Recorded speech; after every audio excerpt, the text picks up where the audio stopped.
So in yesterday's class, I gave you a brief introduction to what pharmacology is, and we discussed about sources of drugs, and we're about to start routes of administration.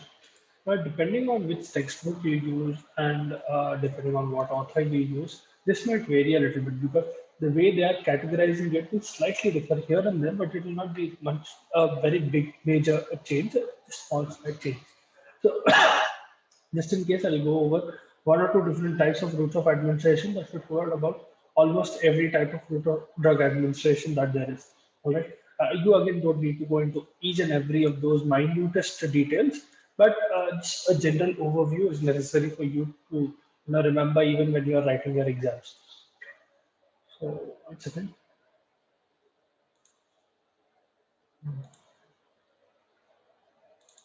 Okay. So yesterday we were looking at this.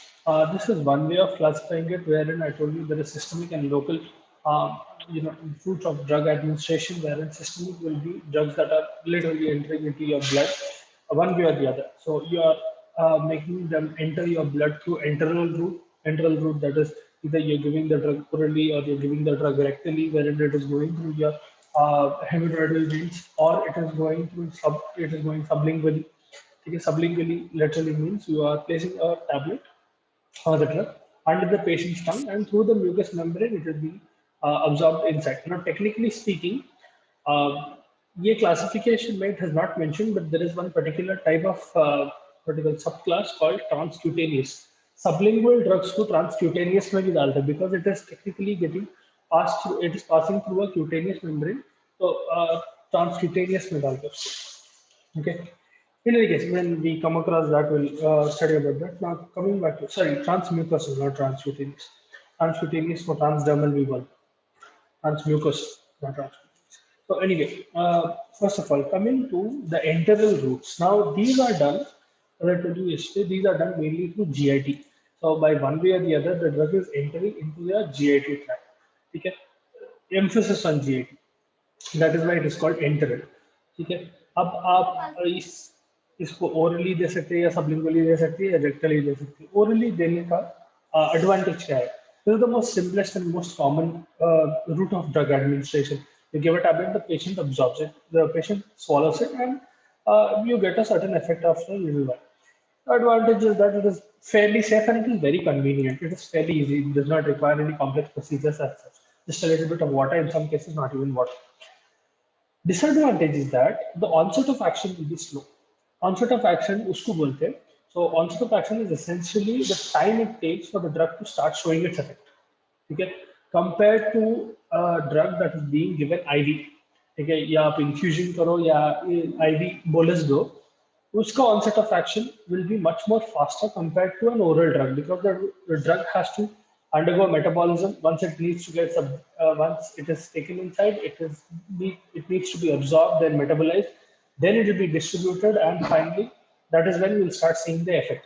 Okay, once the metabolism is done and it is being distributed all through your body, that is when you start seeing the effect of the drug, which takes a little bit of time compared to IV, which directly goes into distribution. You are skipping the first two steps in this thing. Sometimes IV drugs also will undergo metabolism, and depending on drug, it will undergo metabolism. But in any case, when you come across that, study about it. Right? You have different types of drugs that are given orally. You have tablets, you have spansules, you have capsules रहते हैं. ठीक है. Spansules are special type of capsules. या आपको pills भी रहते हैं. ठीक है. अलग-अलग size के. Those are all oral drugs. Right? They're fairly painless and they do not need to be sterile as such because they are essentially being absorbed and they are going through your stomach where there is a lot of HCl. It is recommended that they are nice and clean, but sterile conditions are not required. Okay? Like in IV. Right? In some cases, though, they might cause nausea and vomiting, especially vomiting. And if it is causing vomiting, and let's suppose that you are giving a drug and the patient already has, let's suppose, vomiting, वो cases में आप नहीं दे सकते oral. Yeah, if the patient is, let's suppose, unconscious or is in coma, in those cases, oral medications will not be, will be, you cannot give them essentially. They will not be able to take it, and absorb it properly. Another disadvantage of oral drugs is that some unpalatable drugs, so some drugs will be very, very bitter or unpalatable essentially.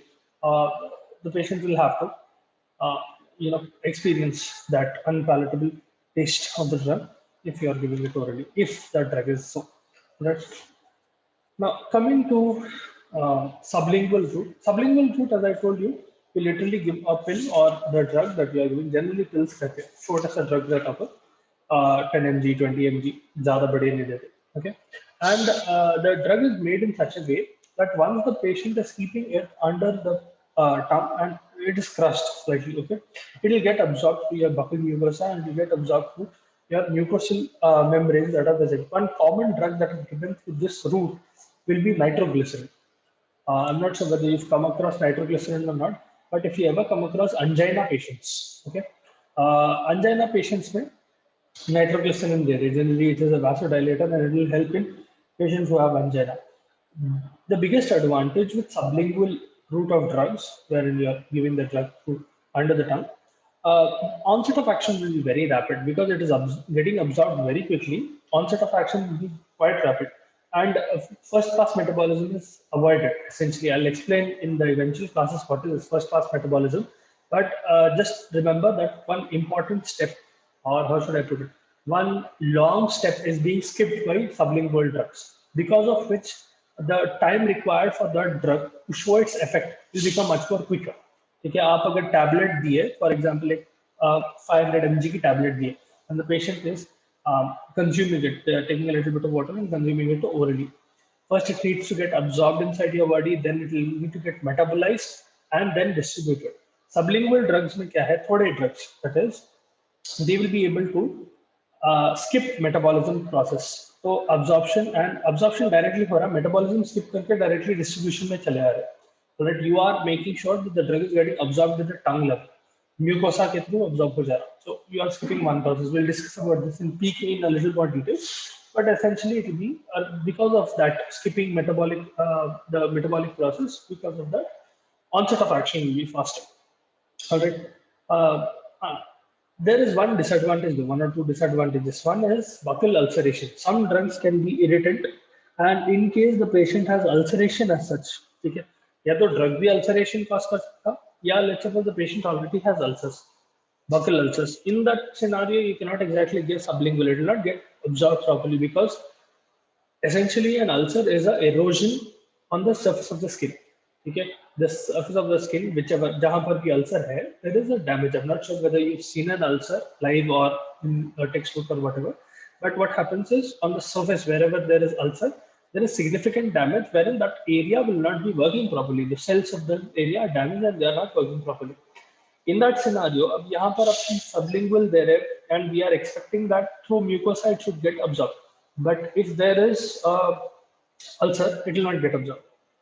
Irritant drugs cannot be given through this route, and specifically only lipid-soluble drugs can be given through sublingual route. Hydrophilic drugs cannot be given, only hydrophobic drugs.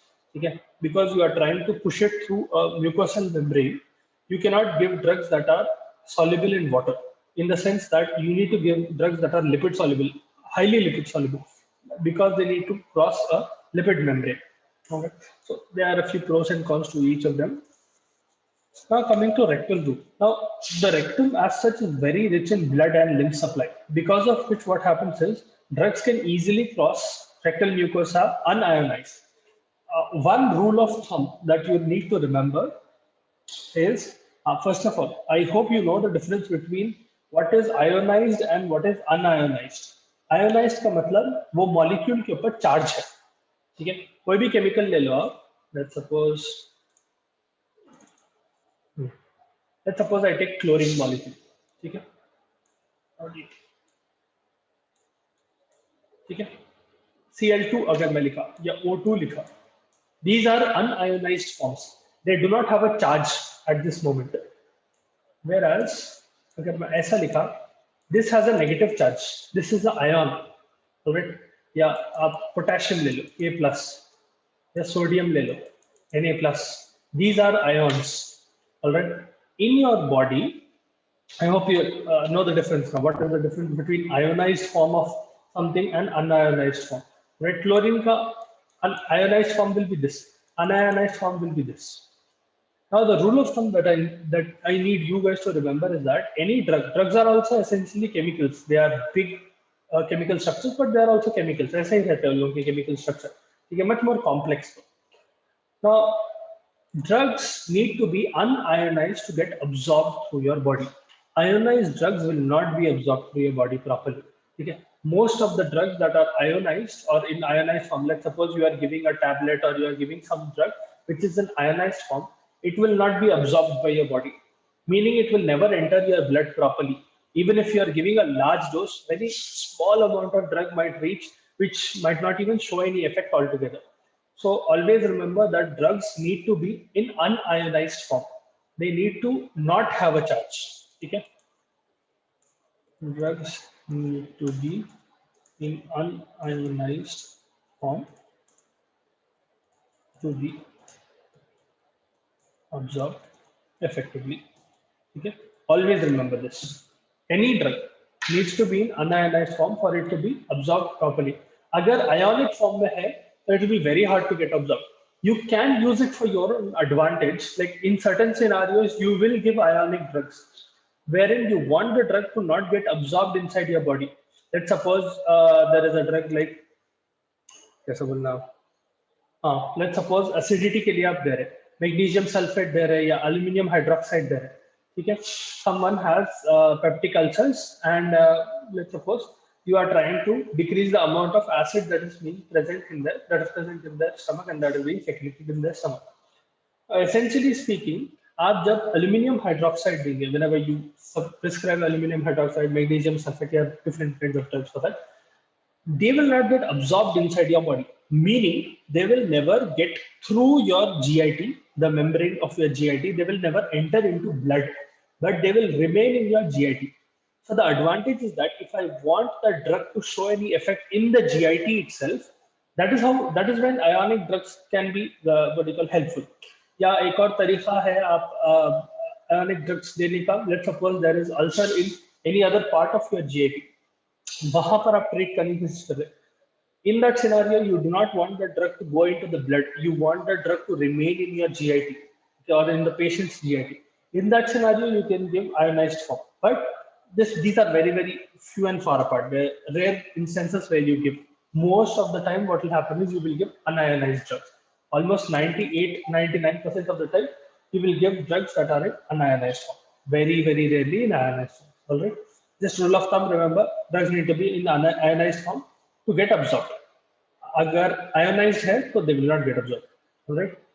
Now, as I was talking about the rectal route, now drugs, as I told you, through rectal mucosa, they can get absorbed very easily. Unionized lipid soluble substances will be readily absorbed, and they will pass through your hemorrhoidal vein. Okay, superior hemorrhoidal vein say they will enter portal circulation, and from that, they, in some scenarios, they will undergo first pass metabolism. Sometimes they will skip it and they will directly enter systemic circulation. Systemic circulation में enter हुआ बोला तो it will be able to distribute all over your body. All right. I hope you know what is systemic circulation. Okay, pulmonary systemic circulation आप लोग last year पढ़े होंगे ना? वो systemic circulation बोल रहा हूँ. So what is the advantage of giving rectal?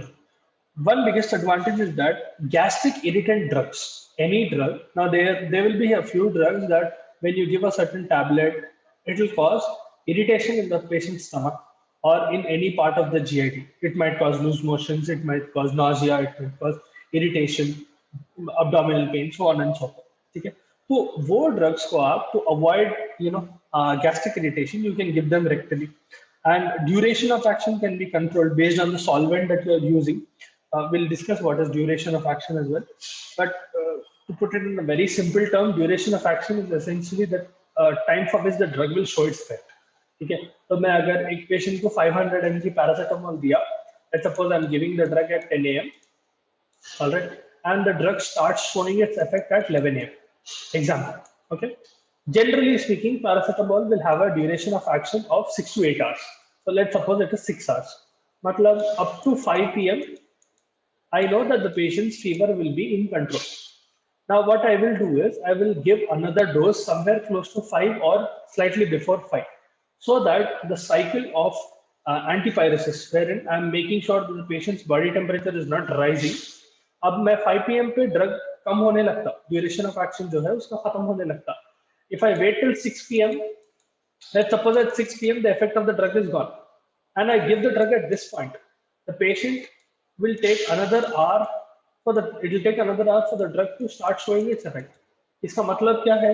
एक घंटे के लिए पेशेंट को फीवर था and they can have some serious consequences. Especially I'm talking about patients who have like very high fever, high grade fever, 102, 103 है समझो degree Fahrenheit. वो patients को आप क्या कर सकते हैं इन दिस सिनेरियो? अब 11 to 5 मेरे को मालूम है. This will be the duration of action of the drug. The duration for which the drug is showing its effect. So in case of paracetamol, it will decrease body temperature. All right, that is duration of action. Now you can play around with that for how long, what kind of effect you want, and how you want the drug to show effect, and do you want to break the cycle or do you want to continue the cycle? However, that is, we'll discuss about that in the future classes. Anyway, so that is one advantage of rectal route. Duration of action can be controlled through solvent. Okay? And it is a fairly simple procedure, giving rectal suppositories or giving rectal enema. Disadvantage is that the absorption is slightly slower, and it is kind of embarrassing for the patient. You know, if you are trying to give a rectal suppository or a rectal enema, it might be embarrassing to the patient. Some patients might not like it, or they might not prefer it altogether. Right? And absorption is slightly slower and irregular. Okay? Sometimes it can be unpredictable for some drugs. That is like, again, as I told you, each and every route of administration will have their own advantage and disadvantage. अब आप rectal suppository की बात करें तो rectal suppositories में आप क्या देते हैं? Have you ever heard of a disease called rheumatoid arthritis?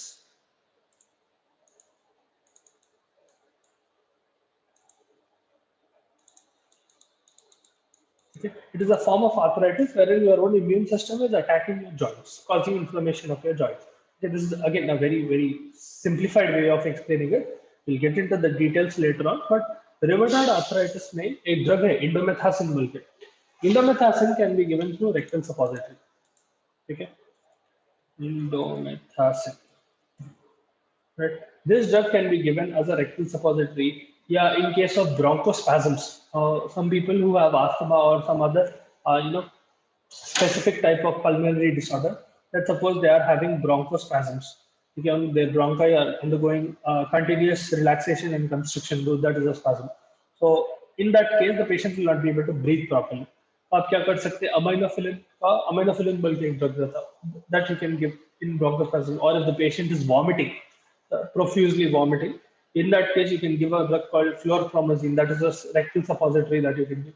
So those are some examples where you can give drugs to rectal route. Then, so that completes our systemic drugs. Now coming to parenteral drugs. So अपन एक हिस्सा करें. I hope you understood what is systemic. So there were 3 different types of routes under systemic. One was enteral, wherein हाँ जी, systemic का enteral part करेगा. So we did this part. Okay, we did oral, wherein you give the drug orally, pretty much self-explanatory. Then sublingual, where you are giving the drug and the patient is crushing the drug and putting it under their tongue.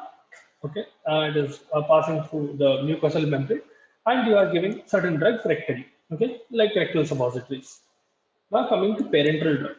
Parenteral drugs will be a part of systemic drugs wherein you are making sure that the drug is entering systemic circulation without entering GIT. Okay, I'll repeat once again.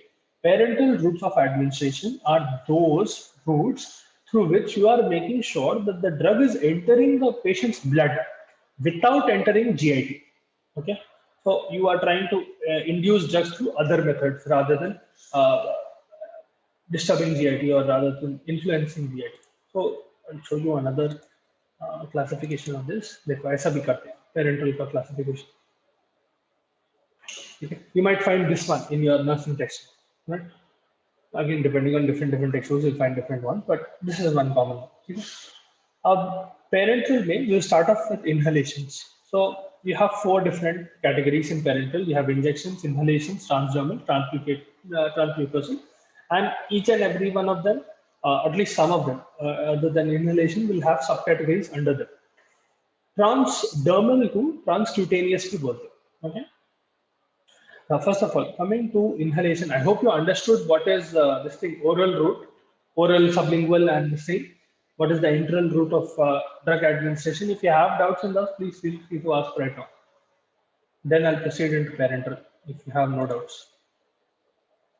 You can put it in the chat as well if you have any doubt, if you want me to repeat any particular part. No? No, sir. Okay. So now coming to parental route, as I was telling you, any way of giving the drug, making sure that the drug is entering your blood without influencing JAD. One way is inhalation. अब inhalational drugs में most common is आपके vapors. ठीक है? Whenever you have flu or if you have a clogged nose, it is very common in Indian homes in almost everywhere in the world, wherein you take what do you call it's called tub of warm water or a vessel of warm water and warm or boiling water, whatever you prefer, and you put a little bit of nasal decongestant in that. The commonly used ones is Iodex or Vicks, or you'll put some nasal decongestant in that, and you'll inhale the vapors. Right?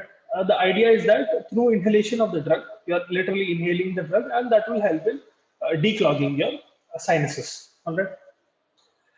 Now, आप nebulized particles ले सकते हैं, ऐसा vapors रहते हैं. Generally, volatile general anesthetics जो है उसको inhalation के through देते हैं.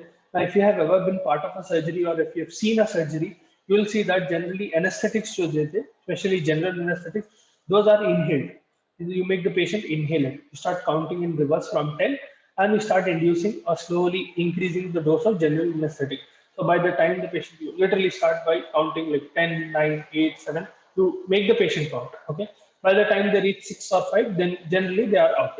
Okay? They will be unconscious by that time and you can proceed with the surgery. You'll maintain the anesthesia, then you'll make sure the vitals are proper, then you proceed with the surgery. Another drug that you can give through inhalation is salbutamol. Salbutamol asthma mein dete. Okay, that is also an inhalation drug. Generally, asthma drugs are given through that inhalation. The advantage of inhalational drugs is that they are very rapid. Okay, they have both local and systemic effects. Okay, wherever it is being inhaled inside, so they will have local effects through that area, and they will have systemic effects as well because the drug will very rapidly move around in your body. All right, and you can control the administration very well in inhalational drugs.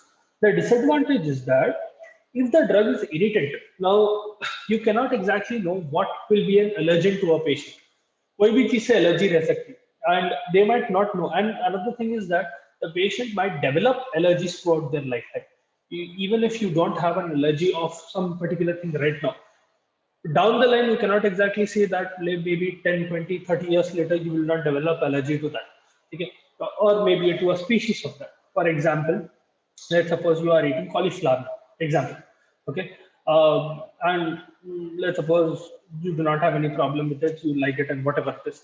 Okay, maybe you go to a different country, maybe a few years later you eat a different variant of that same cauliflower. Let's suppose you eat broccoli or you eat some other variant of that and you might have an allergic reaction to it. ठीक है, वैसा ही drugs भी allergen के वैसा काम कर सकते हैं.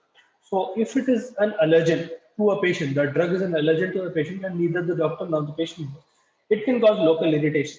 ठीक है, especially the respiratory tract will be severely affected in those cases.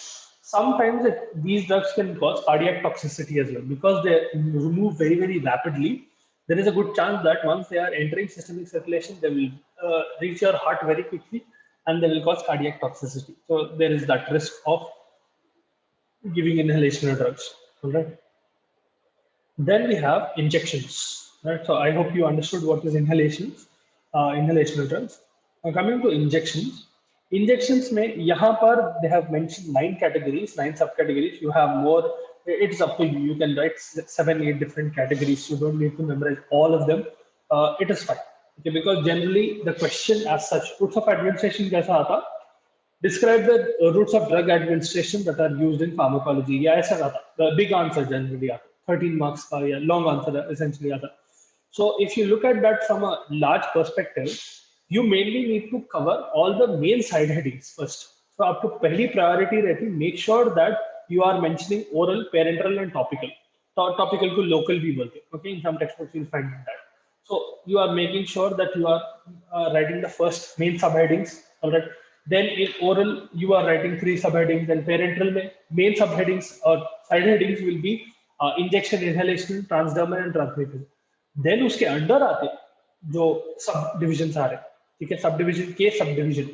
So in by the time you go to that much detail, even if you miss one or two, it will be fine. Okay, I'm not telling you to only memorize, the rest of it. Memorize all of them. But the thing is that even if you make a mistake, don't beat yourself over it. Okay, as much as possible, remember it, memorize it, and try to write whatever you are writing about these properly. And once you, I strongly recommend that आप एक बार ये roots of administration topic होने के बाद write it down as a long answer somewhere in your notes or in your book, wherever you write it down, and write it in such a way that you will write in an exam. Okay, so make notes or study from a textbook, then write down the material or write down this roots of administration. Then you will be able to place, okay, itna itna likhna padta and this much will be enough. Okay, this much description will be enough. If you write each and everything, you might go into excess. Okay, again, you have to manage that space as well. You have to make sure that you'll be able to complete that answer within that set amount of time. Because remember, as I told you, I think last year also I told you, to an examiner you are just 5 rupees. So if you unnecessarily make a single answer, even if you know this answer very very well, let's suppose in that particular exam PPG में आपको 2 long answers लिखना है या 3 long answers लिखना है एक particular subject में. Okay, generally you'll be given 3 options and you have to write 2. Okay, even if you write one flawlessly, if you are writing each and every detail and maybe you are writing 10-15 pages of a single answer, the maximum that examiner can give you is around 13-14 marks, not more than that. So it will be wiser if you write one very good to the best of your abilities without wasting time, just in 30 minutes or something like that, and move on to the other answer. If you find yourself that you have more time, come back and fill in the details if you feel that you can fill in a few more details. Okay? You need to be smart about it in that sense. Now, coming back to injections. Now, injections में जो 9 categories है, we'll describe one and we'll go over it. Right? First of all, coming to intradermal drugs. Intradermal क्या है? Dermis को आप एक bulb के वैसा pinch करते हैं. So you literally take a fold of the patient's skin and you will inject in that fold of the skin. So normally you see BCG vaccine, ठीक है? जो tuberculosis की vaccine रहती है, उसको ऐसा देते हैं intradermally. You raise a bleb from the patient, bleb बोलते हैं, BLEB बोलते हैं. Okay? So you take a fold of the patient's skin and you inject in that fold. It's a fairly simple procedure. And generally आप एक और चीज के लिए ऐसा कर सकते हैं, पेनिसिलिन एलर्जी के लिए भी ऐसा कर सकते हैं, इंट्राडर्मली दे सकते हैं आप ड्रग को, ठीक है. The disadvantage in intradermal is that only a small amount of drug can be given, very small quantity of drug can be given. Alright, now then the next one intravenous, ठीक है. Intravenous में है, intravenous is very common actually. The drug is directly given through one of the peripheral veins. Right? Either you give it as a single bolus drug, okay, एक बार में आप drug दे दे रहे, and that can also be timed. So certain drugs पे you will find that you need to give this drug bolus for 1 minute. It means that you need to push the drug very, very, very slowly. Okay, even though if it is IV bolus, if you give it very quickly, it might cause thrombophlebitis. So local inflammation of that blood vessel. Okay, it might cause inflammation of the vessel in which you are injecting. So you need to time it very properly, very slowly. In some cases, not always. Then there is intravenous में infusion भी आता. Okay, infusion क्या है? You are dripping the drug over several hours, slowly, because certain drugs you cannot rush.